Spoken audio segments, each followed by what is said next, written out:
You're a startup founder. Finding product market fit is probably your number one priority. But to land bigger customers, you also need security compliance.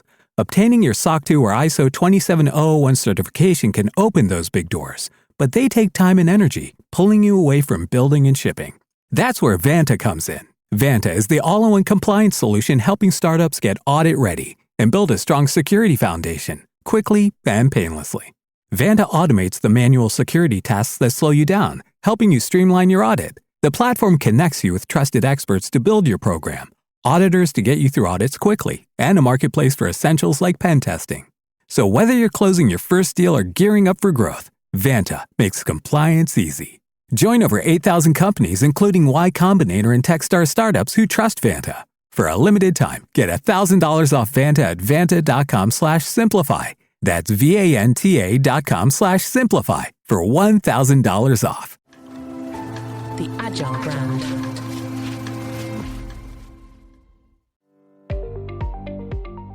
Welcome to the B2B Agility Podcast, where we look at the factors that drive success in B2B marketing, with a focus on the people, processes, data, and platforms that make B2B brands stand out and thrive in a competitive marketplace. I'm your host, Greg Kihlstrom, advising Fortune 1000 brands on MarTech, marketing operations, and CX, best-selling author and speaker. Now let's get on to the show.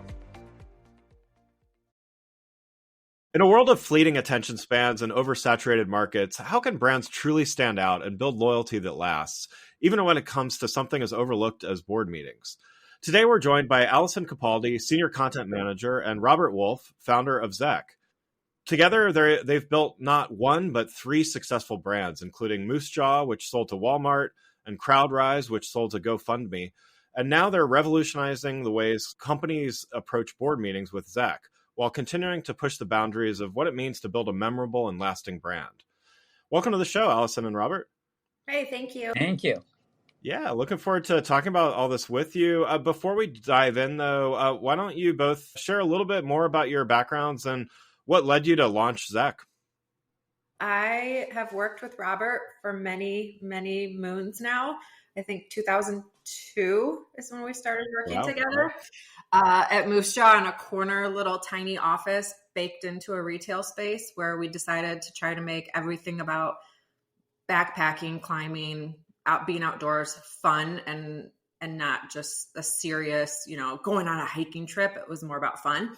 And we grew that. And then that got sold, like you said. And then CrowdRise was started for a longer story that I don't know if we have time for, but I jumped on the bandwagon with that one as well. And we made giving back less miserable and sad as a way, and it worked. And then now Zeck is here to revolutionize the way people think about board meetings and how terrible they are. So that's the very short version. But Robert's the founder. So I think sort of the through line from the three companies really is brand. And for us, we have found ourselves in spaces that are seemingly miserable. So I'm not sure how familiar you are with backpackers and climbers, but they take themselves very seriously. And at Moosejaw, we had a different take on that. And we were really foolish and crazy. And we could tell you about some of the notable campaigns we did that so many of them you couldn't do today. We were quite polarizing. And then CrowdRise, if you think about the giving space in 2010, it was actually tactless to tell people how you give back. No one did that.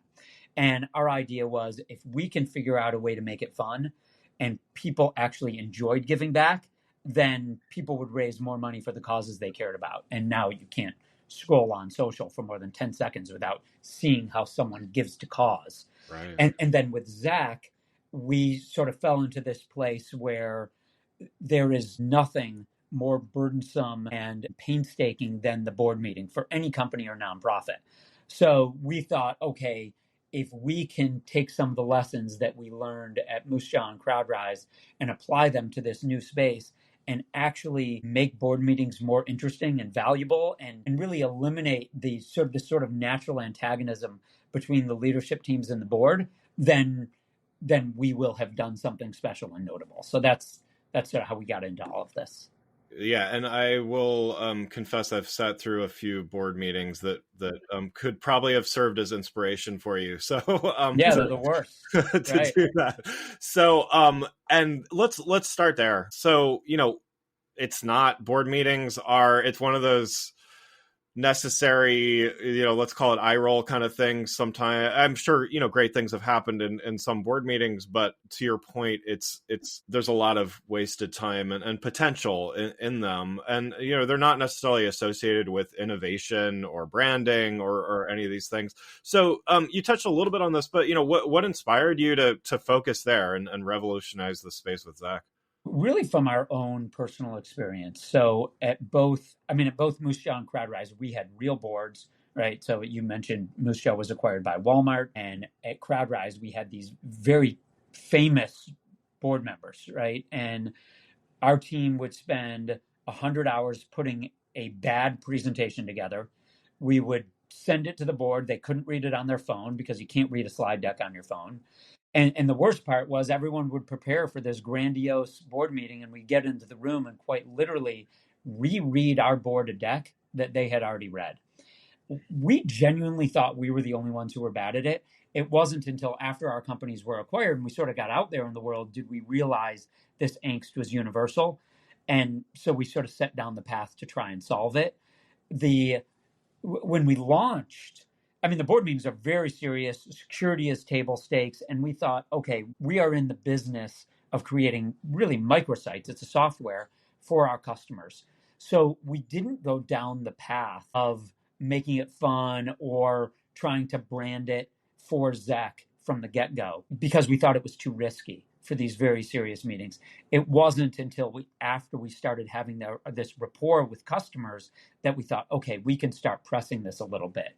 And then Al started last year, and that's when Al owned it and took it to a new level. And again, to your point, board meetings is not something you think about as being fun. But if you go to our site, there's a Wedding Crashers quote above the fold on the homepage, right? So again, the idea is if people actually look forward to these meetings, they'll be more productive. Yeah. Well, and talk a little bit more about the branding component here. It's to your point, slide decks for these meetings are, pretty dry, and, there's some things that have to get reported on and there's certainly requirements, but it doesn't mean that it has to be the typical, dry PowerPoint or presentation or stuff like that. So how do you look at injecting brand into a board meeting in maybe unexpected ways? For both CrowdRise and Zeck, we are talking to our customers in a certain way, but you're going into your board meeting, you're having your board meeting with your board, and you have to present a certain way. So we're not talking to you within that board meeting. We're talking to our customers and having this report with them leading up to their meeting. We're helping them with how they should structure their meeting and maybe making it more conversational so that they are injecting brand into that meeting. But really, we think about injecting brand into our relationships with our customers. So it might not be on the actual product. You'll see it on our website when we're trying to get you to choose Zeck as the product and helping you to realize like we're just normal people who really had a terrible experience with board meetings and realize that everyone has a terrible experience with board meetings. So we're just talking to you as normal people on that side of things. Once you get into the product, it's your stats, it's your data, it's your problems and your wins and your next steps. But the rapport that we develop with our customers and how we talk about the angst of the board meeting on our website and our socials, every single customer interaction, that's really to us where the brand kind of becomes more of this holistic vision. And I think sometimes people in B2B, they think that they can't do that. Like it's too serious and they have to stop and sell a serious product for a serious issue. And it's like, we're all just humans dealing with the similar pain points. So why not just attack it that way and be super transparent in how we hated board meetings. We bet you hate board meetings. Let's talk about that misery together, but let's also give you a kick-ass product that's actually going to solve it. And that's kind of how we attack. Can you talk about the cookies though, as an example, a tangible example of something that we do? So we decided we want to give our customers a little hooray, it's your first board meeting using Zeck. So we wanted to send them cookies. And the amount of conversations we had about what to send them, I can't even explain it to you. Like, it's all I did for weeks was talk about cookies, because we are so maniacal about it being something that we can inject a brand into, so that we're not just sending flowers to their board meeting. We're not just sending a cheese plate. We're not just sending Jimmy John's. Like, we want it to reflect how we think of board meetings, so that their board is seeing this like wider vision. So we decided to send cookies, but the cookies had to be custom. So I found this awesome bakery, and we send a dozen cookies to many, many of our customers. And one of the cookies, for example, says, "This cookie is to eat or throw at your least productive board member." That's nice. On the cookie. It's a little notepad cookie that's written, or death to the board deck. And so it's not just cookies that are chocolate chip. It is cookie. They are cookies that are injected with our brand. We find it really hard to not find a touch point that we can't inject brand into when we're dealing with our customers, right? So there's all these different layers to it. Well, yeah, and to follow on that, so you have what you call the layer cake approach to branding. Cake, cookies, I'm getting hungry already, but can you talk a little bit about, what does that mean, and what does that consist of? That's just something I came up with because I'm trying to explain to people that a cake can be sponge and frosting, and then you cover it and it looks like a cake. But then another cake could be sponge and like a crunchy layer, a jam, a frosting, a different layer of a different flavor of sponge, a different frosting, decorations.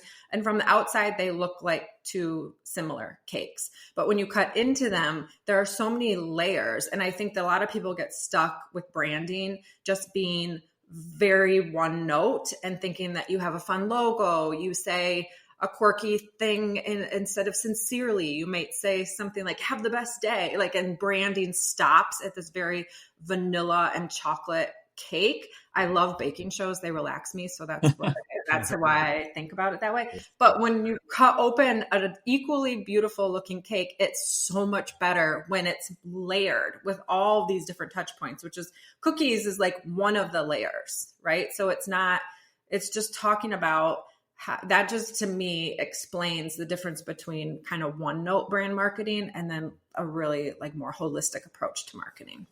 Yeah. And can you maybe give an example of how have you applied that in some of the brands that you've worked on? Well, the layer that I think many people don't think about might be we tend to do hidden movie quotes. We tend to do hidden trivia. And then if you get it, we might send you an invisible medallion, just as an example, which is very expensive for us to send. We send these invisible medallions via email all the time. But those are things that you might be a CEO or you're someone who's looking at Zeck, and we're talking to you. Within that communication, we're throwing in a movie quote because you're a human living your life at this job, and we don't want you to be miserable. So we try to inject a little fun. And then you respond to us with the answer to the movie quote. We send you an invisible medallion, and you just had a bright point in your day that otherwise would have just been an email conversation with some random customer service agent. So that to us, layering on the brand in every single interaction that we do. I mean, if you talk to Robert gives a cell phone out to every single customer. I mean, you can reach us at all times. I mean, we really, if you look at like our G2 reviews, for example, a theme that I see consistently is our customer service. And it's not just like, we provided you great customer service. No, we ask you about your day. We want to know about you and develop a relationship so that when a new product feature drops or something new happens at Zeck, we think of you, we actually reach out to you. Like that's a layer too. It's not just this cut and dry sort of brand marketing. Like we really want you to have a great experience with our product. And I think in all three of the companies that we've worked for, that is a huge through line as well. We're not just in it because we're selling a product. We truly, truly believe in our product. And that's no BS. I don't know if I can say that. Geico's motorcycle expertise gives me the coverage I need, like 24/7 claims. I'm on cloud 9. Disclaimer, clouds are wholly unable to support the weight of an adult human. What's happening? Furthermore, clouds are not numbered. Even if you procured a jetpack and searched, you'd find no cloud numbered 9. However, at that altitude, you'd likely befriend a flock of migrating snow geese. Geese? Who'd encourage you to leave your 24/7 Geico motorcycle claims insurance behind, as they would take you in and even share their dinner of crickets and clovers with you. Ew. Geico assumes no liability for any indigestion that may occur from a clover cricket dinner. Geico. Expertise for your motorcycle. Hi, I'm Chris Gethard, and I'm very excited to tell you about Beautiful Anonymous, a podcast where I talk to random people on the phone. I tweet out a phone number, thousands of people try to call, I talk to one of them, they stay anonymous, I can't hang up, that's all the rules. I never know what's going to happen. We get serious ones. I've talked with meth dealers on their way to prison. I've talked to people who survived mass shootings. Crazy funny ones. I talked to a guy with a goose laugh, somebody who dresses up as a pirate on the weekends. I never know what's going to happen. It's a great show. Subscribe today, Beautiful Anonymous. Yeah. So I guess since you've both worked together at three companies, I would imagine there's been plenty of learnings along the way. So in other words, the way that you're approaching things at Zeck, not only did it inspire, previous board meetings inspired this company, but how much have you been able to learn and apply from some of those past experiences, and how did they shape a company like Zeck? You want to take that, or you want me to, Al? All you. So it's a great question, because so much of what we've done has really come from total chaos. But as we've grown, the chaos doesn't work if you don't have systems around it. So we are crazy about systems. And I think they get a bad rap because people think that will create bureaucracy. It actually makes everyone's job easier.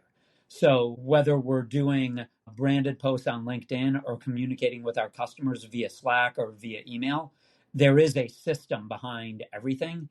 And we have learned that the only way to make this kind of craziness effective is if you have some structure to it. So while it may appear like it's totally random, we are actually following the roadmap, because it's too hard to fly a plane if you don't know where it's going to land. So we actually have goals for all of this, and we measure it, and we grade everything, and then we go and repeat the A's and the B's, and very purposefully not repeat the C's, D's, and E's. And it's taken us a long time to develop those best practices, but I think it's something that we're actually pretty good at now. Well, and so how much of that, in your experience, do you kind of know going, so going to Zeck from the previous two companies, how much of that was, okay, well, we've got to do this, this, and this already? Or how, does it start as pure chaos? Does it start with a little bit of chaos plus, okay, here's what we're bringing from the past? Or are you just able to quickly organize because you've had two successful past companies, Yeah, nothing is easy. I think it's a little. I think it's a little bit of everything. Yeah. So we wanted to make sure that we developed good systems from the get-go, because we have very few regrets, but that's one of them. Is we were always trying to catch up. So we actually raised money pre-product in order to be able to more efficiently develop those systems. So we had Salesforce and HubSpot from the get-go, for example. But then as we grew and we started adding more of our brand, again, I mentioned this previously, but when we launched, we really we didn't have the vision for being as crazy as we think we are today.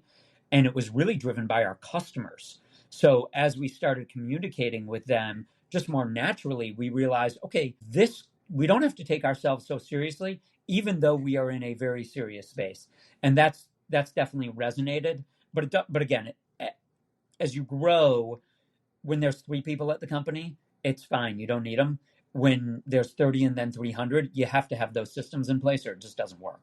Yeah. Well, and how much, the two of you have been working together, at 3 different companies. How does, a lot of times in my experience, brand and stuff is kind of an afterthought. It's like, let's start a company, we have some good tech, and then let's slap a logo on it and kind of hope for the best or whatever. What does it feel like, or how do you approach things knowing that it seems, at least from what you're describing, the brand is part of the mix from day one, right? Is that safe to assume? Yeah, I think absolutely. I mean, we probably spent more time trying to figure out if the word Zeck would look good on a t-shirt than any company in history. But I do think there's sort of a spectrum. So while we didn't launch with another, we have a almost famous quote on our homepage, right? That wasn't live from day one. But when we talked to customers, the idea that call one had to be the top priority was it had to be joyous, right? There had to be joy on that call because that's the kind of relationship we want to have with our customers. We also recognize it doesn't work for everyone. So our slogan at our prior company, CrowdRise, so you think about we were in the giving space, and our slogan was, if you don't give back, no one will like you. And when we launched, literally, American Cancer Society laughed us out of the room, right? But 3, 4, 5 years later, when we became the platform for more of a college age audience, American Cancer Society came to us and said, hey, our customer is graying. And we became their platform. And I think the same, that's happened at Zeck also. Yeah. Yeah. I also think that branding from the inside out, like Robert and I this is us. Like every meeting is crazy. We get the giggles, the whole group does. We get the AI summaries. It's talking about nonsense for half of it, most likely. We have Slack channels for contests internally. It's not just a stick a pool table in a room, ping pong, and get people lunch every now and then type of brand. It's, which I think is like the one cake, is like ingrained in our culture that we are like this. And you said joyous. I've never heard you say joyous, more joy. So that is a reflection. Our internal staff is naturally infected with the brand, and therefore it makes it easier for the brand to then hit the customers, because it's not just this hollow brand internally either. So that's just one other aspect of it that we take very seriously. Well, yeah, and I mean, it sounds like there's a lot of detail, and to your point about the layer cake and just building a nuanced brand, let's just say, is there's a lot of details in there, and maybe some of the trivia questions not everybody gets, but the ones that do, it's special to them, kind of to reiterate what you were saying. What would your advice be for those, I'm sure there's people listening to this and being like, I want that kind of brand, but I've got to pay the bills and I've got to do this and that. Like, how do you find time? How do you recommend that they stay focused on some of those details? I mean, the business has got to make money. It's got to have customers. The product's got to be great. But how would you recommend that someone stays focused on some of those details that really make that nuanced brand? Yeah, I think if you're not purposefully deciding to prioritize it falls off the list. And I remember very specifically when we started grading our email blasts at Moosejaw, we did so based on the sales we were driving. And some of the campaigns that we did, they would never drive sales because they were just branding and they were insane. And as we graded those campaigns and they weren't driving sales, we started taking them off the list. And that was a mistake. So we had to figure out a different grading system, right? Because we knew we wanted to do that. So I just think if you're not prioritizing it and not putting real systems around it and measuring it, usually end up, to your point, Greg, prioritizing sales. And we've had the opposite approach. We know that, yes, our business can work if we pay for every sale, but it works a whole lot better if we're notable enough that our customers are telling their friends about it. And so much of that is because of the branding, because they actually like building their board decks. And pre-Zeck, it was quite literally the most stressful part of their job. And I think that's the kind of behavior that we're changing. Well, Robert, Allison, thanks so much for joining today. Really appreciate it. One last question for both of you. I like to ask everybody, how do you stay agile in your respective roles, and how do you find a way to do it consistently? That's a good one. I think that I'm lucky because I'm surrounded by people who feed into this every single day. So every day you go to work, like it is, I told Robert before this call, I'm like, we should have got on a 5-minute call beforehand because we feed off of each other and have a really great energy and keep that going. I think another thing is no question, thought, like the smallest, dumbest thing is okay over here. And we throw out every idea and you never feel like an idiot for throwing them out, and creating a culture that allows that is key. Yeah, I think the culture and the systems, again, they encourage us to be agile. So we have the same 5 rules at all 3 of our companies. And again, I think the blend of those rules allow everyone to embrace the kind of chaos that we think contributes to the brand. Yeah, love it. Well, again, I'd like to thank Allison Capaldi and Robert Wolfe from Zeck for joining the show. You can learn more about Allison, Robert, and Zeck by following the links in the show notes. Thanks again for listening to the B2B Agility Podcast. If you enjoyed the show, please take a minute to subscribe and leave us a rating so that others can find the show more easily. You can access more episodes of the show at www.b2bagility.com. That's b2bagility.com. While you're there, check out my series of best-selling Agile brand guides covering a wide variety of marketing technology topics, or you can search for Greg Kihlstrom on Amazon. Until next time, stay focused and stay agile. The Agile Brand.